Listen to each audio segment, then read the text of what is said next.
Physicists debate his idea the universe went on forever. I have a link. Sean Carroll, who was awarded American Institute of Physics significant contribution, etc. He says my best guess is the universe did not have a beginning. I have a link. Brian Cox, a lot of you might have seen. I have a link. He says I strongly suspect the universe existed before. Okay.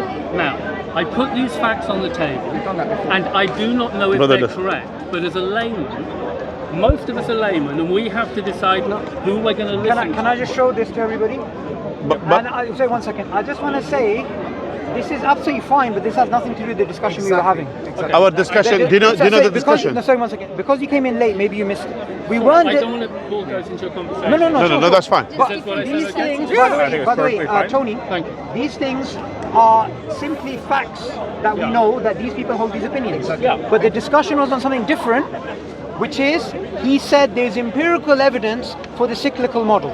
Okay. Now, all I'm saying is that there are certain scientists who have Nobel Prizes, who are members of the National Association of Science, who as a layman I think I should possibly give a little bit of credibility to, because I ain't a physicist. I can be logical and I can see self-consistencies. My job is always to look to legitimate sources. Always be skeptical. I'm not saying I would believe them, but these guys do exist and they What's his name, by the way? What's his name? Their conclusion is that the universe... Tony, here's the thing. Are those philosophical arguments? No, because you're making an assertion about physics. Listen. No, okay. But is it philosophical argument? Here's a point. Assertions because you're making you referenced Stephen Hawking, you referenced Lawrence Krauss, and you referenced Roger Penrose. Okay. Each one of them has actually spoken about not only the physics but the philosophy side of things. Fine, if you want to discuss philosophy, I'm happy to. So what I'm trying to point to, and what I tried, Nicholas, right? Yes. What I tried to point out is, when we go from where we are right now, talking about redshift and what we observe, to the beginning of the universe, we are transferring from the field of physics to the field of philosophy. There's an interface, no question. But when we get right to the beginning, I believe it's philosophy. I think philosophy is the core discipline. Don't get me wrong, okay? And I think we don't disagree. Okay, we do agree. Okay, I think the tool. And I believe maths is the purest version of that. Quite possible. I think the tool of philosophy is inference. Okay, inference consists of induction and deduction linked to an axiom. This is the one tool we're all using, be it in philosophy or the physical sciences. It's always the same tool. So what you've got to work out are what are my axioms. Now, I think an axiom that we all share is, I believe I live in a self-consistent universe. I don't think anyone objects to that, be you Christian, atheist, or Can I ask a question on that? Go ahead. This is why I disagree, not yourself, and I'm not sure about you, but you definitely don't believe in scientism. When we have people using quantum physics to challenge the idea of self-consistency in the universe, I would say that's baloney. Would you agree with me? Well, hang on. With the contingency that the question itself may be flawed, because it's a complex question. Provisionally, I think I'd probably agree with you. I think physics is a discipline of physics. Okay, but I'll ask you, why do you think it's a flawed question? I'm not sure. I don't want to commit at this point, because I do think the question you asked my friend here before was, I suspect you asked him Russell's, which is you can't prove a negative. No, I didn't. I don't know if you did. It seemed to me you might have been let's stick to quantum mechanics here. Okay. If someone looks at, I don't know, the many worlds, Copernican, whatever, inference, interpretation of quantum mechanics, and then they use that to challenge something about what you said, this self-consistent, the tool of inference, and the universe being self-consistent. I would say that question being answered in the affirmative would give away that the person believes in scientism. You may be right. It is a very complicated way to come. I don't think it's complicated. I think it's very simple. Okay, to me, I'm trying to find common ground in as much as it's possible, in a way that hopefully people watching the camera can understand. Sure. Yeah. And I think it's essential to really identify this tool of inference and how it works, because it's absolutely ubiquitous to all these discussions. And unless you understand the tool, everything else will just be chaos. Yeah. Which is why I go back to definitions like you do. And I think it's important, particularly because I've heard you and other people say you don't believe on inferences from induction, only deduction. No, we never said that. Oh, okay. What I said... something close to that. I'll explain and let's see if you disagree. Okay. I believe... Sorry, are you okay with that? Yeah! I believe... I thought you were doing great. Yeah. I believe inference as a deduction, conclusions made from inferences are valid. But I believe inferences made from induction can be overturned. However, if someone believes in a very scientific worldview, then they will treat conclusions made from inferences, which are inductive, in a way that are deductive. And a classical example that came about just about now is the discussion between Dennis Noble and Richard Dawkins, where something that was in the data from an inductive point of view, the selfish gene perspective, the central dogma and all of that stuff, and that is being challenged by Dennis Noble's systems biology perspective. You asked me to watch it, and I did, and it was Gemmules and feedback. Did you watch loops. it? So yeah, I did. Yeah, I did, and then I watched your reaction to it as well. With the genetics, and then you didn't turn up for a while, and we didn't get to discuss. Because I was in Africa. Okay, because you were in Africa. Congratulations. So, look, what I was trying to get to is that that's a classical example where induction has been given a status greater than it should have. And that's what I disagree with. I disagree with people treating inductive conclusions as if they're based on... However, I understand why you're saying this, because people accuse me of rejecting inductive conclusions. I don't. Okay. I don't believe you can. Well, then it would be very constructive if we could have a conversation maybe now where we both clarify our understanding of that tool and how it works, yeah? Can I give an example of how I think it works, okay? So there's an eternal tool used in all the sciences and philosophy. It's the same tool. If you use it with regard to matter, it becomes the physical sciences. If you use it with regard to philosophy, then it becomes more abstract and conceptual, but it's always the same tool. It works like this. You use an induction, which is you observe something in the universe empirically, and then you see if there's a repeating pattern, because you assume as an axiom you live in a self-consistent universe. So the example Robert Pirsig gives in his book, Selling the Art of Motorcycle Maintenance, is you're on your motorbike, you're driving down the road, it goes over a bump, the bike backfires, yeah? Empirically you experience this. You drive along again, it goes over another bump, it backfires, you experience this. It does a third bump, it backfires, right? You've now noticed a pattern of behavior, and you start to develop an axiom about the bike, a theory, which is this bike backfires when it goes over bumps, yeah? Okay. It's a postulate, yeah? It's an idea you have. So you've created an axiom or a postulate about the bike, which you're now going to test. You used induction to arrive at it. You've got your axiom. Now you're going to travel into the future because you see a bump coming up ahead, and you go, I'm now going to use deduction to predict that when I go over it, it will backfire. You test the hypothesis in the future, and if it happens, it reinforces the axiom. And if it doesn't happen, you go, there's something wrong with my axiom, right? Now that axiom can never be 100%. This has been pointed out by Kurt Gödel, this has been pointed out by David Hume, and I think Russell's paradox, that essentially, whatever your system of inference is, you're going to need a brute fact assumption. Somewhere at the bottom of all of these inferences will be an assertion of faith. And this is where I'm so keen on religion, despite the fact you think I'm an atheist. No, I don't. I don't Okay, think well, by your terms, I almost virtually am, but I think we both value faith. We understand that faith is pivotal to the entire thing, including the tool of inference itself. So if we can all agree we're using that tool on how to use it diligently, then I think we can move I don't actually disagree with anything you said then. In fact, that view is the view of Imam Ghazali. Right. That view is a classic Islamic view. We don't dismiss induction. Shuaib Ahmed Malik, I'm not sure if you've seen him online. He's someone who's written a paper. If you Google his name and Google Imam Ghazali in induction, you will see he's written on this topic as well. Okay. So ultimately, every human being is going to have to make some assertion of faith. Yeah. I might just bring up the paper. Making a wise assertion of faith, because all of your life and your thinking is going to evolve from that assumption. But here, So the example... Can I just push back a little bit? Yeah. I'm bringing up the paper. Yeah.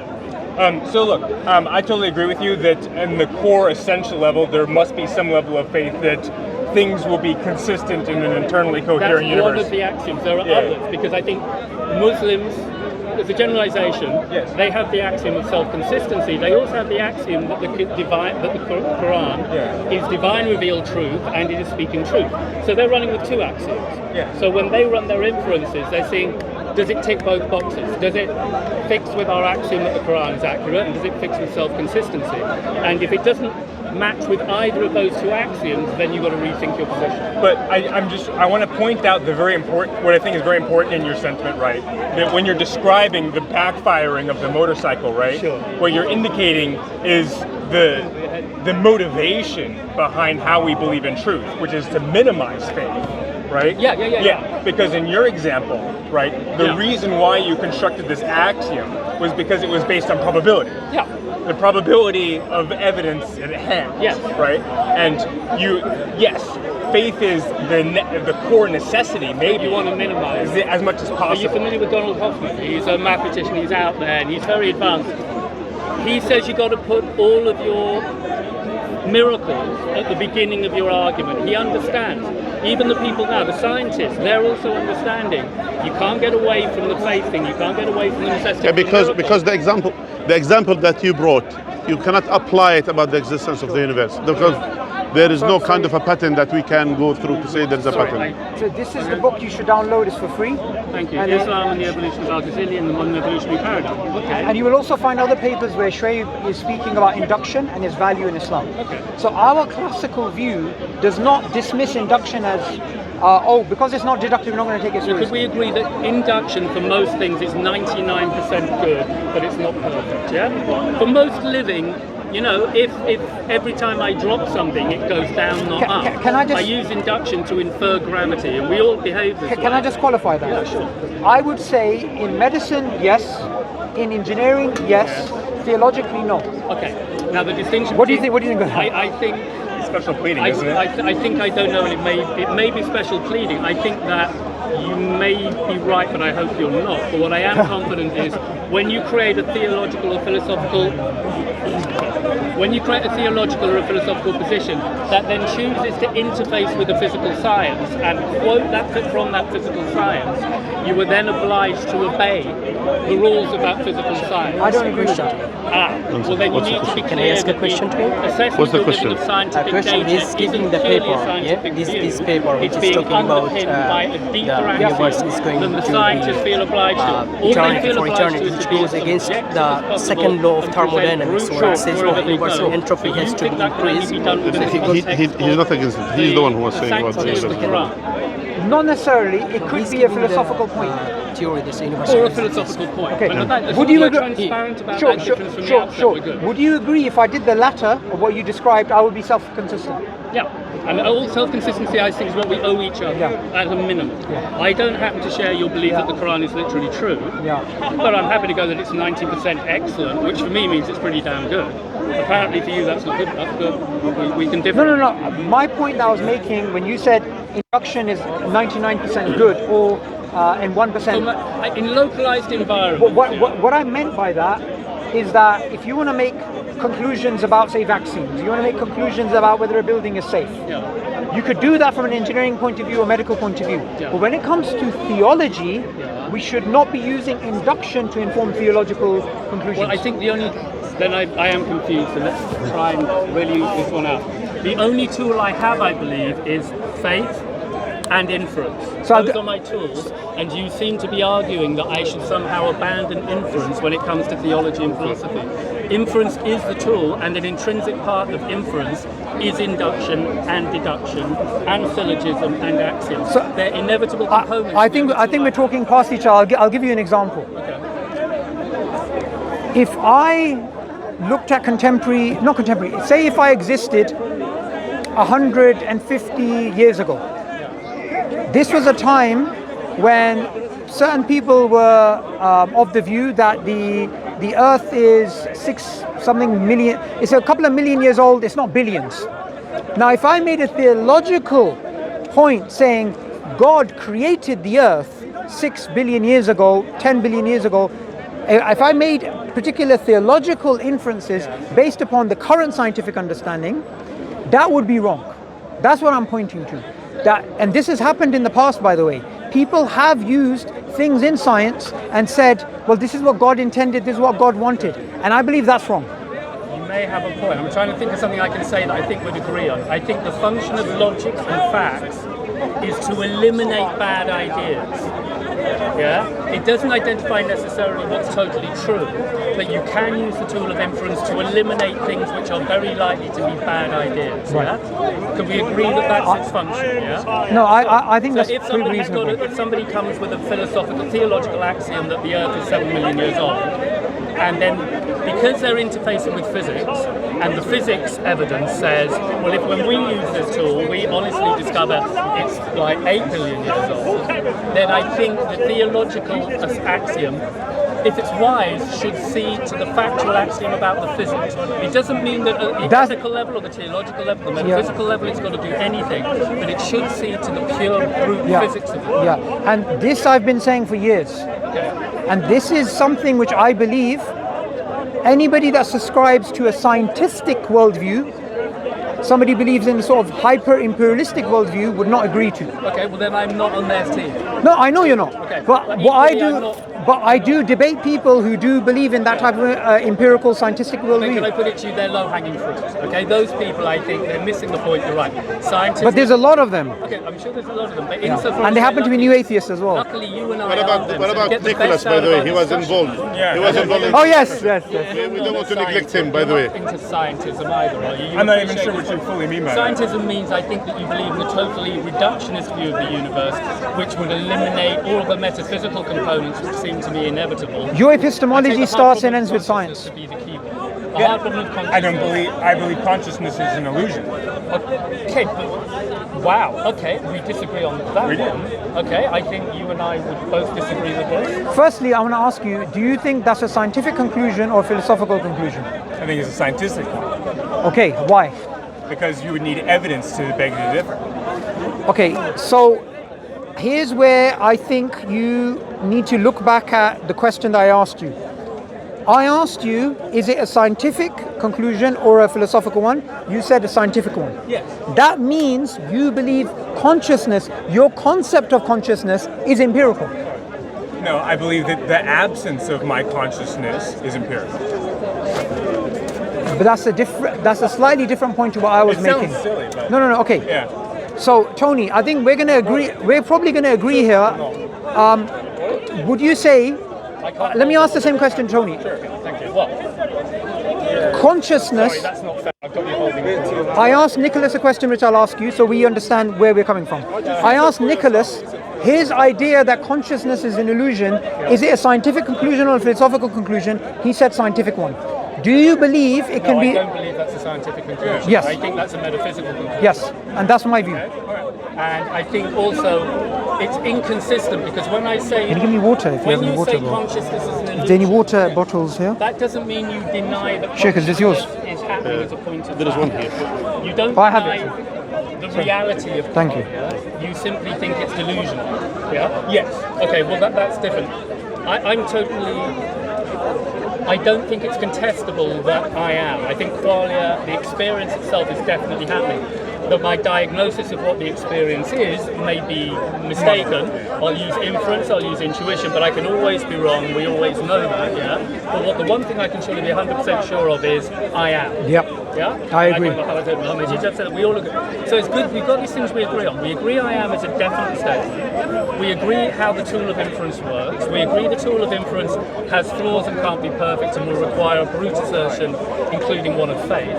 And hopefully we can agree that Not then we necessarily should the build faith our one. assertions of faith as wisely as possible. For example, if you start building models of the world in your head that need 200 assertions of faith, I don't think you're being parsimonious. Yeah, I agree. You So wanna let's trim it make down. sure Nicholas is following the trail of thought because we have a lot of these discussions in the park.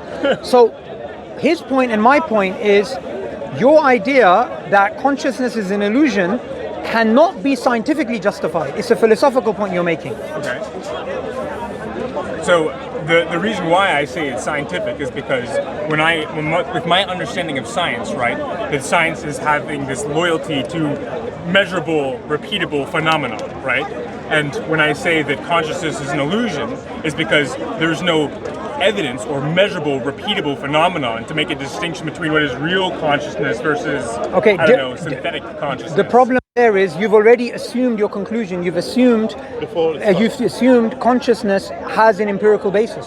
No, I'm assuming that. So from my worldview. So right, wait. Let's just slow down. Does consciousness have an empirical basis? No, it can't. No, then it cannot be disproven empirically if it does not have an empirical basis. Okay, so Do you see the point there? my belief system is based off of evidence. No, but so first- everything no. isn't true until there's evidence for it. No, but look, Then your belief system has to be limited. If you're only willing to accept empirical evidence, you can never cover the Yep. entire cosmology Yep. and the entire metaphysics Yep. because you're precluding things which are not empirical.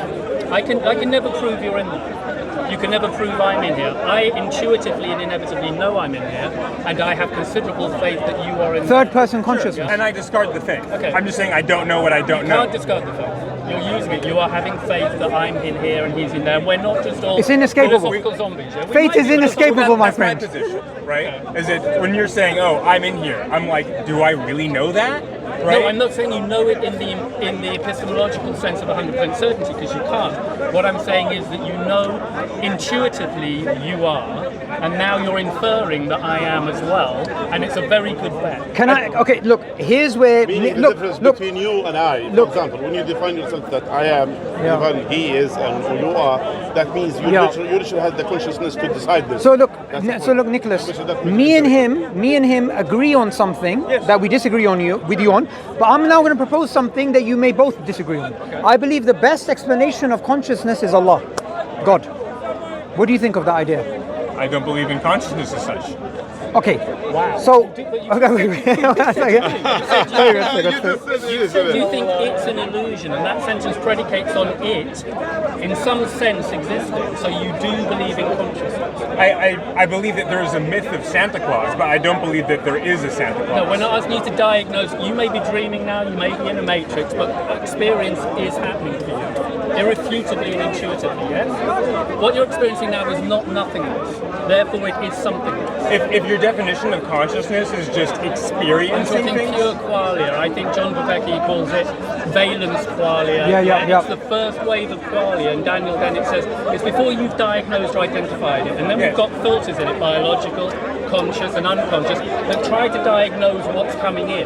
But the fact that stuff is coming in is irrefutable. so I'll validate the idea of sensation and experience, but I don't want to validate the idea of like will and free will and No, stuff. we're not yet. That's way We're down not the talking line. about the will. Okay. We're not drawing any of those conclusions. Yeah. They're up for grabs and to be discussed. If by consciousness you just mean experiencing things, then Yeah. we're in agreement.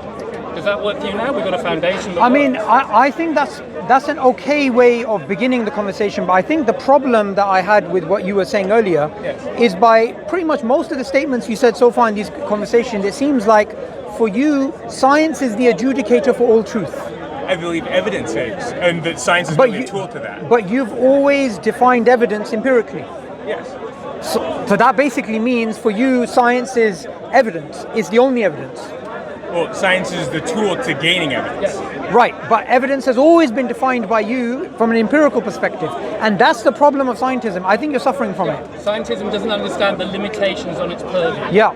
There are certain things, pure subjective experience is not empirically quantifiable. I cannot know that my wife loves me.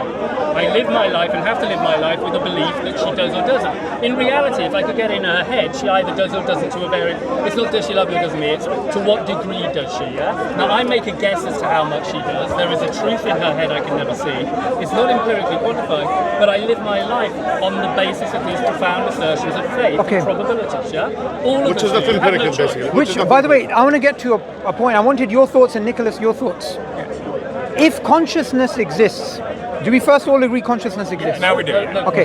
Now so, we do, yeah? So, All so right. now, fine, that's just- that's anyway. now, I may say something. I'm not sure if Tony agrees or disagrees. I believe the best explanation of consciousness, firstly, has to be something metaphysical, not scientific. Okay. I'm using modal logic, so I'm going, I can see about 3 different possible universes. One of them is the one you describe. I can't discount it. I want to keep thinking it through. The one with God. I believe the options seem to be consciousness is either bottom up, yeah, in other words, it arises as an emergent property of matter. Monism. And monism, no, sorry? As in the mind is the brain at work. Yeah. So we start with base matter, it upgrades, it becomes, organism. I'm a dualist, Cartesian dualist, so I would say that's not true. Okay, fine. Nonetheless, there's a top-down, there's a bottom-up model which is increasingly Complex. popular, yeah, because it yields a lot of predictive power, like anesthetic and stuff. It shows the entanglement between neurology and consciousness is clearly demonstrated by the fact that if I take general anesthetic, it will knock out my consciousness. So I can't deny a level of entanglement. That Okay. doesn't mean it's a one-way trip. Okay, sure. Second But, option. okay, but Let me do the 3 and then- but I just want to say one small point about this. When someone challenges monism like I do, I don't believe it's monism. So No, we're no, using no. different language. Sure. But the mind is the brain at work. Let's call it that. Okay. I believe when someone like myself, who's a Cartesian dualist, we will never deny the entanglement, and we will never allow entanglement to be a sufficient argument for the mind is the brain at work. Agree. I agree. Oh, you agree? Fantastic. I agree. All I'm saying Fantastic. is I'm trying to put facts on the table. Sure. And then So we what's the interpret third them. option? Yeah. Well, the fact that was the first option. But putting the facts on the table, we agree there seems to be a causal connection between the brain and the mind. I agree. It doesn't mean it's not two-way traffic. It doesn't mean the brain is the prime mover. But there's clearly, I think we can empirically agree. No one denies that. No one Okay, denies so that. let's put that on hold as a fact. We're going to have to work with that. The second option is the top-down, which is the more traditional religious view. God, which Allah, is yeah. sort of like the soul descends into the body, drives God it around creates for a it, yeah. while, and then it returns. And ironically, in the sciences of people like Donald Hoffman and Bernardo Castro and others, they're increasingly going, look, we're not making too much ground now with a bottom-up model. Maybe we need to look again at the top-down one. They're coming full circle back to kind of where you guys are to an extent, but there are certain things they profoundly disagree with you about. That's the second. And they're not religious, by the way. They're not religious. Oh, actually, I would say they think they are. They're religious in the way I am, maybe, some of them. The third way of looking But at it... Hoffman is not, okay, I mean, as in, they're definitely not religious from my perspective. Viveki, I would argue, Yeah. is, and Bernardo Castro, I would argue, is, and so on. Anyway, the other way of looking at it is panpsychism, which is that matter and energy are intrinsic, matter and consciousness are intrinsically aspects of the same thing. So it's not bottom up, it's not top down, it's all simultaneously in a way we can't wrap our head around. Can I just add a little qualification to that? As a Muslim, I believe in a type of panpsychism and dualism. Okay. So you can believe in both. Okay. So for example, as a Muslim, we believe everything is worshipping God, including rocks and trees. So there's a level of consciousness in everything. The ground that you walk on will testify for or against you. Do you understand? So we can have a panpsychism perspective married with a dualistic perspective. I totally support that. I think the wise thing to do... So you Again, Say your shahada, man. Just say your shahada. Modal And you're logic, supposed to be Muslim and I'm then? going, I think I don't know. I think humility is a good thing, and ultimately I don't know. So what I should do is keep inspecting it from all 3 points of view. The same way I might take 3 photographs of you from different angles, and they should all match. So they all seem like useful avenues of investigation. Religion brings a top-down view to the table that I think we would be unwise to just discard as silly superstition, because it's richer than that. The science is bringing clear empirical data which seems unavoidable. We can't ignore that. And they will limit the facts that we should consider, pleasantly or unpleasantly. And the panpsychic version is so wild, but strange. Why is it wild? Well, it's- I wouldn't agree with that. It's totally counterintuitive to me. I think it's totally intuitive. Okay, good for you. Great, you may be ahead of me. But I think if you bite that bullet, thereafter virtually all the inconsistencies disappear. So if you value self-consistency in your axiom, Yep. panpsychism actually does a pretty damn good job of squaring. Sure. Look, I just want to say something about the word wild. Now, me assuming this works on Mars, right? You have gravity on Mars. Yeah. That's not wild, is it? No, that's a perfectly reasonable projection. So if in this grey matter, this cranium, Yeah. we have consciousness, why would we believe there's not consciousness in the tree or rocks or all around us? No, you agree, but where it's interesting then is, I'm not living as though this thing has any properties of quality. I'm not living as though it cares or feels anything or has a will or a soul or a destiny. If the panpsychic universe is accurate, I've got to fundamentally change the way So I look at it. I just want to share something with you. Yeah. The Prophet Muhammad, peace be upon him, the tree example, the tree used to cry. Can you give that example? Yeah, there is one single hadith at the time of the Prophet, peace be upon him, that he used Sorry, to could you give. shout a little bit? Yeah, sorry. Okay. The Prophet, peace be upon him, used to give his sermon on a piece of a tree, yeah, like a piece of a tree. So all the time he used to give his sermon there, and then the companions, they suggested to him to build something for him, so he could climb like a steps, 3 steps, that he could go and give his sermon there. Then he started doing that, and they kind of neglect or just avoided using that tree piece to give sermon on. And then they start hearing sounds, like sound of a cry or something like that from that tree, from that piece. And then he placed his hands on it, And then he said, and that's why many of the companions, they said that tree missed the Prophet, peace be upon him. It was crying. And like the sound of crying from that piece of the tree.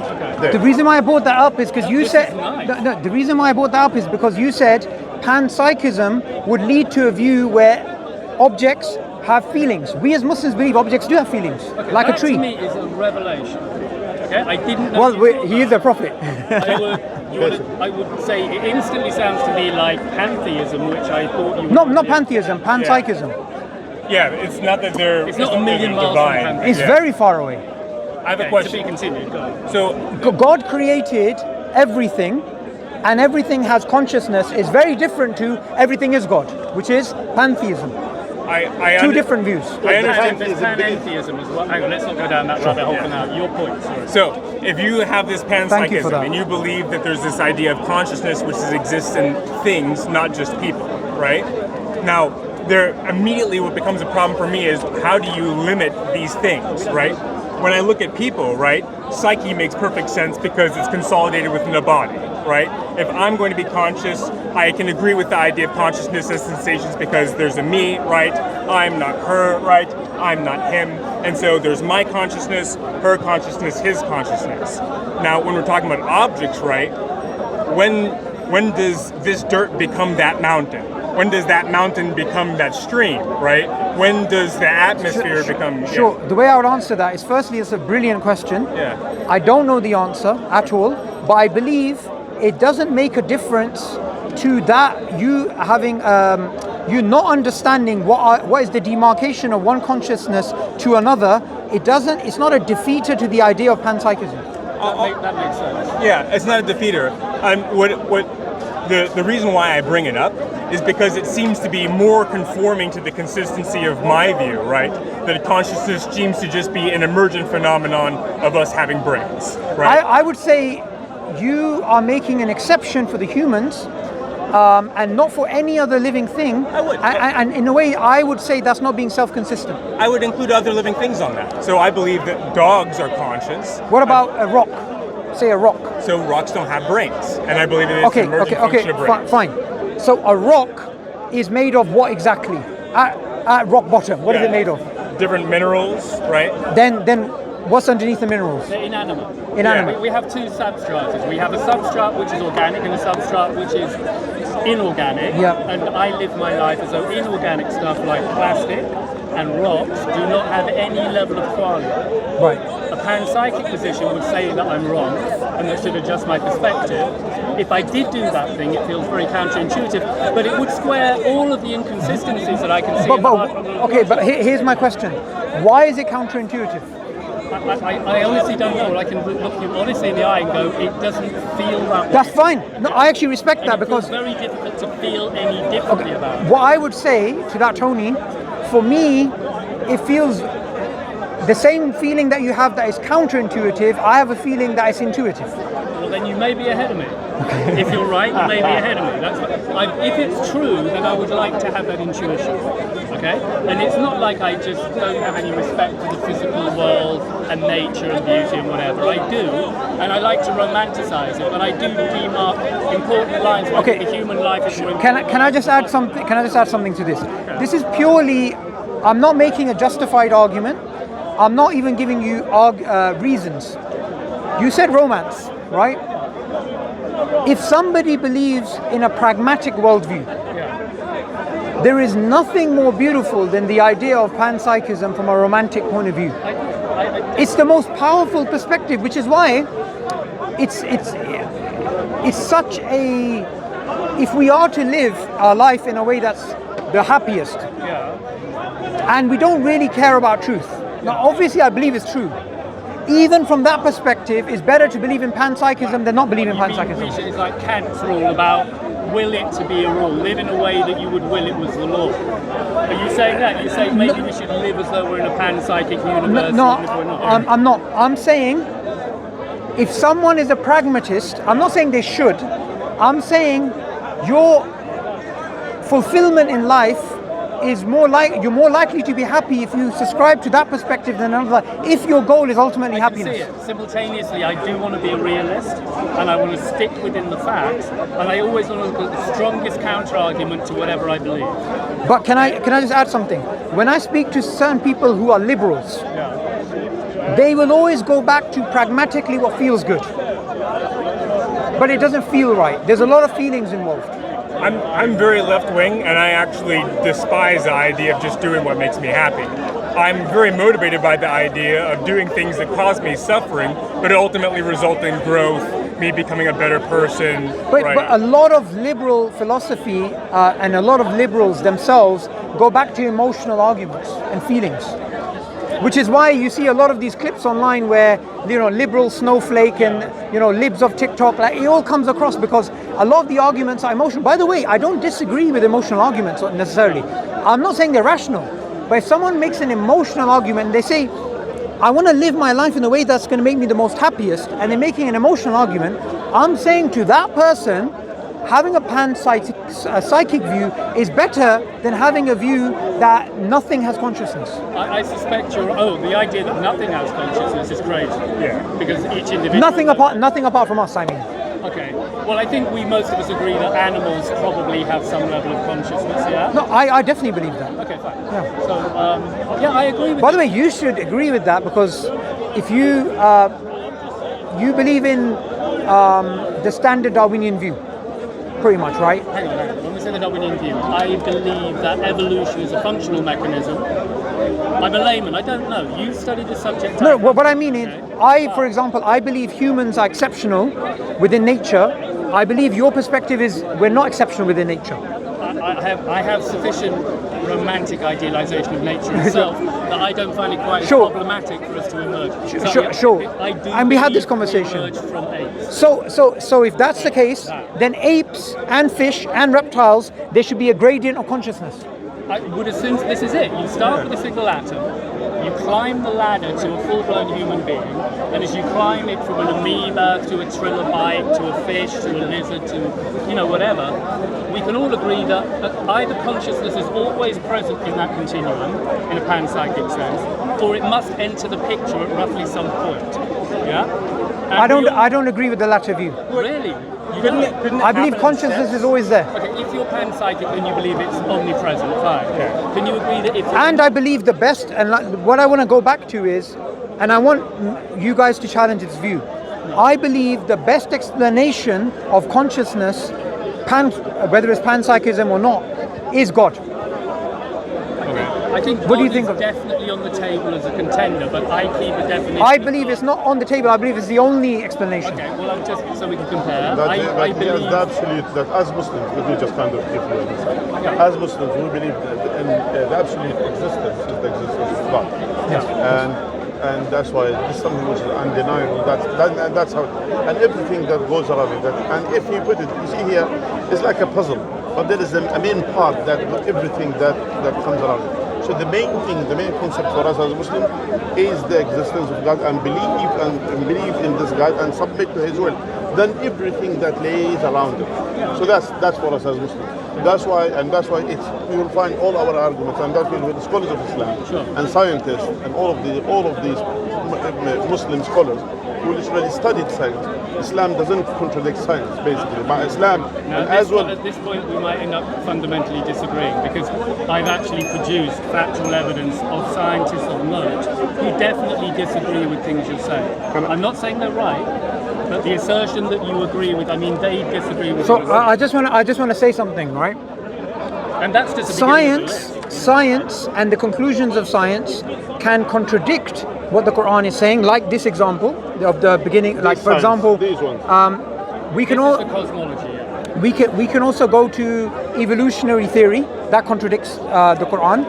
So I don't think the argument is there's always a harmony between science and the Quran. There can't be. No, there isn't. The point being made is there's nothing in science that can be used to disprove the Quran.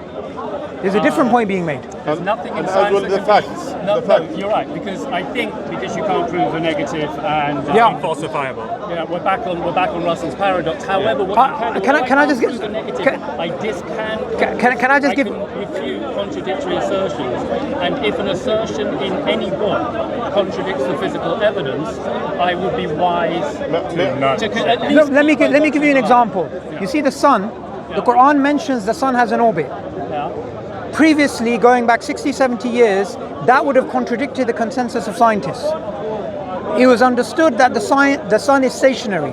Later on, we found out the sun actually has an orbit around the Milky Way galaxy. So the Quran was correct. So you can have a scientific consensus which turns out to be wrong, which is why I'm so adamant in using the philosophy of science whenever someone tries to use scientific arguments against the Quran. Scientists never asserted that the sun was still. The ancient did. Egyptians had known that there was an orbit around the Earth for a very long time. No, they did. They did. We're not saying the Earth doesn't go around the sun. That's a different point.